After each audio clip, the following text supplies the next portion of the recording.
Alors, bienvenue sur la chaîne Pitchoun Papa. Alors aujourd'hui, petite vidéo sur les 5 choses qu'on apprend quand on devient papa. Alors, j'aurais pu parler de plein de sujets, vous allez me dire sûrement dans les commentaires de la vidéo, n'hésitez pas à en laisser à la fin après avoir vu cette belle vidéo, euh, que j'en ai oublié plein de choses qu'on apprend. On apprend tous les jours, faut pas lésiner, hein, faut être curieux de tout, comme j'arrête pas de vous le dire. Mais j'en ai choisi 5 pour vous faire cette petite vidéo d'aujourd'hui. Donc on commence. Alors déjà, en petite intro, on apprend quelque chose, c'est une économie parallèle. Parce que c'est fou, on rentre dans un monde où son porte-monnaie se vide comme par magie. C'est impressionnant tout ce qu'on doit acheter quand un enfant arrive dans notre vie. Donc au-delà de l'économie parallèle, on va commencer par la première chose. La première chose, c'est qu'on rentre dans un monde où on emploie un jargon médical nouveau, un langage nouveau. Hein, c'est là où on va apprendre le pied-main-bouche, c'est là où on va apprendre des mots comme, je ne sais pas moi, bronchiolite, des mots comme, je ne sais pas, la péridurale, enfin, on va apprendre plein de choses qu'on ne s'était même pas posé la question auparavant. Tout lié bien évidemment à la grossesse d'abord et puis aux maladies et tout simplement à l'environnement de l'enfant, quoi. Ça, c'était la première chose. Au-delà de ça, on va aussi apprendre à oublier nos grasses matinées. Hein. Ça, c'est pour tout le monde. Ça, on le sait, c'est un dû. On va connaître un état de fatigue qu'on n'a jamais connu avant. Mais à la fois, on va être fier des petits trucs qu'on va arriver à faire, comme je dis souvent, hein, changer une couche, accompagner son enfant, lui donner le biberon, enfin voilà, on va, cet état de fatigue va nous mettre un peu dans un état second, hein, c'est le cas qu'on puisse dire. Et bizarrement, même si on n'est pas vieux, la sieste peut revenir comme une habitude, hein, peut revenir dans la vie du papa, même s'il avait oublié à un moment donné. Pour un peu on va dire, retrouver l'énergie et rattaquer le reste de la journée. Ça, c'est la deuxième chose. On va oublier nos grasses matinées. Troisième chose que le papa va apprendre quand l'enfant arrive, c'est de partager sa conjointe. Hein, il va falloir apprendre, mes chers amis, à être moins égoïste, car ce petit être va être constamment collé à votre conjointe. Hein, mais c'est comme ça, c'est la vie et c'est physiologique et c'est important, comme je vous l'ai déjà expliqué dans d'autres vidéos. Donc il va falloir apprendre à partager sa conjointe et donc indirectement à être un peu moins égoïste. Il va falloir savoir, comment dire, euh, se remettre en question. Voilà, c'est ça. Alors, comme je vais vous le dire, ce qui va m'emmener à la quatrième chose, se remettre en question par l'apprentissage quotidien. Hein.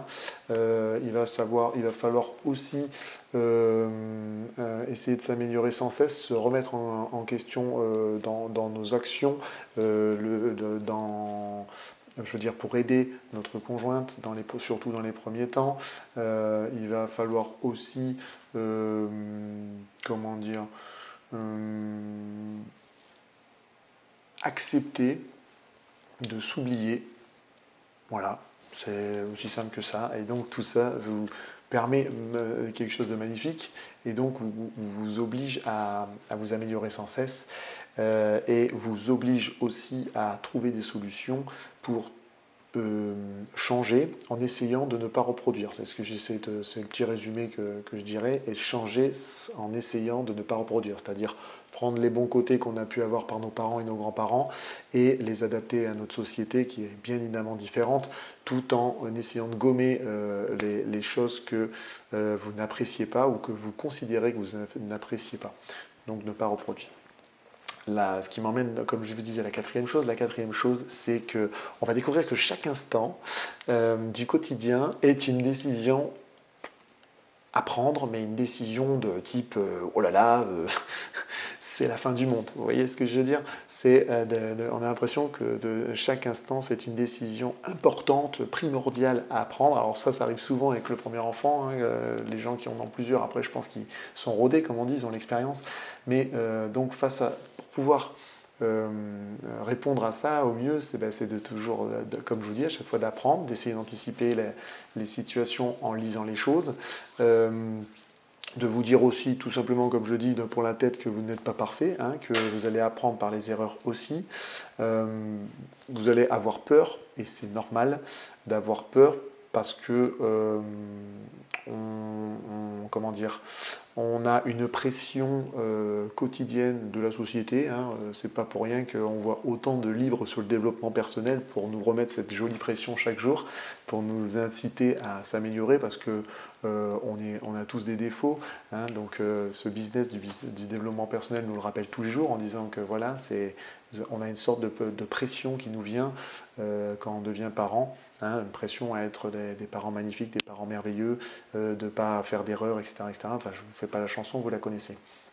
Donc, il va falloir apprendre tous les jours, mais ça, j'ai envie de vous dire, c'est inhérent au-delà d'être parent. Hein, vous pouvez au travail. Le but du jeu, c'est de ne pas rester dans la routine et d'être curieux en fait, pour avancer tous les jours et pour pouvoir accompagner votre enfant. L'autre truc, c'est que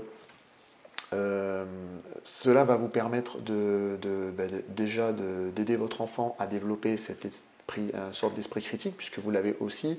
Vous allez pouvoir lui transmettre aussi votre opinion, mais lui apprendre à prendre une situation ou par exemple un article sur différents angles. Vous allez lui donner l'ouverture d'esprit en faisant ça, comme on vous dit souvent que les voyages forment la jeunesse, parce que ça donne une ouverture d'esprit, ça vous fait découvrir d'autres choses. Donc voilà, le but du jeu, c'est de l'accompagner dans cette transformation qui va très vite, hein, jusqu'à l'adolescence, et que le temps, vous n'allez pas voir passer.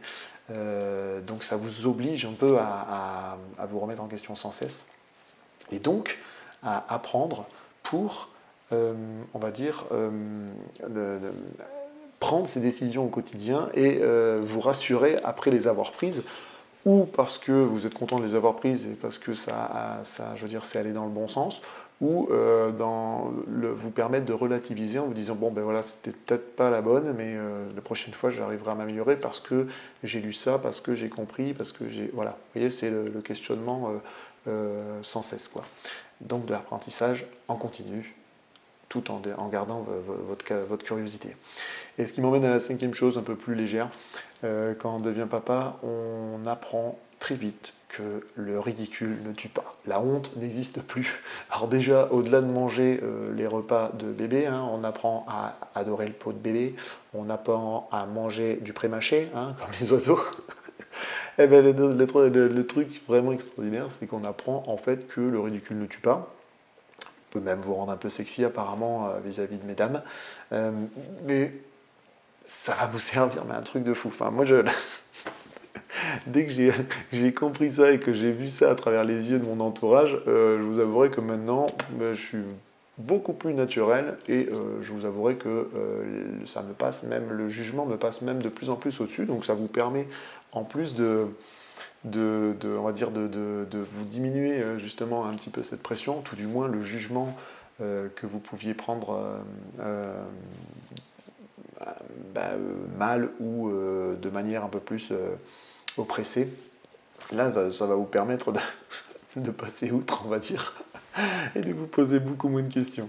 Enfin voilà, les 5 choses, je vais vous les rappeler qu'on apprend en étant papa, que j'ai relevé. Donc la première chose, c'est l'entrée dans un monde inconnu, nouveau jargon médical, nouveau langage. La deuxième chose, c'est donc on oublie les grasses matinées, hein, l'état de fatigue qu'on connaîtra presque jamais, et malgré les boulots difficiles.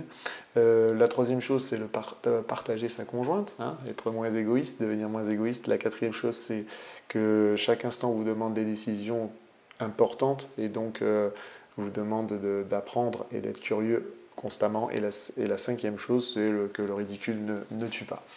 Donc voilà, en conclusion, en fait, tout ça pour vous dire que ça va pas être facile. On est toujours attiré, le cerveau le premier, à rentrer dans notre zone de confort, à trouver une routine, une monotonie pour ne pas avoir peur, pour ne pas douter, enfin voilà, ça va être long, c'est un marathon, il ne faut pas oublier, comme je vous le dis à chaque fois, avoir un enfant c'est toute une vie, donc il faut se préserver, il faut tenir, et il faut être patient envers votre enfant, mais il faut être aussi surtout patient envers vous. C'est-à-dire qu'il faut prendre le temps de trouver votre place dans cette aventure humaine qui est importante et qui est magnifique à la fois. La peur de l'inconnu, elle est inévitable comme toute situation, que ce soit dans le business ou ailleurs. Quand on ne connaît pas, le premier réflexe, c'est la peur.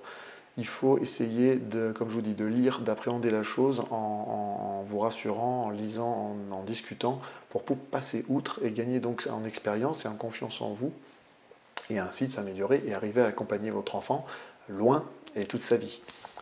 Voilà, donc n'ayez pas peur de ce nouveau monde, comme je dirais, qui s'ouvre à vous. Vivez-le à fond et surtout vivez-le à travers du regard innocent et de l'amour inconditionnel de vos enfants, car c'est magnifique et ça va vous porter. Et surtout, enfin, un peu plus de sérieux, ça nous oblige. Voilà, je vous remercie de m'avoir suivi. Je vous dis à une prochaine vidéo. N'hésitez pas à liker, mettre les commentaires en dessous. Et moi, si je trouve quelques sources comme d'hab, je vous mets les liens dans la description. Allez, ciao, ciao les amis.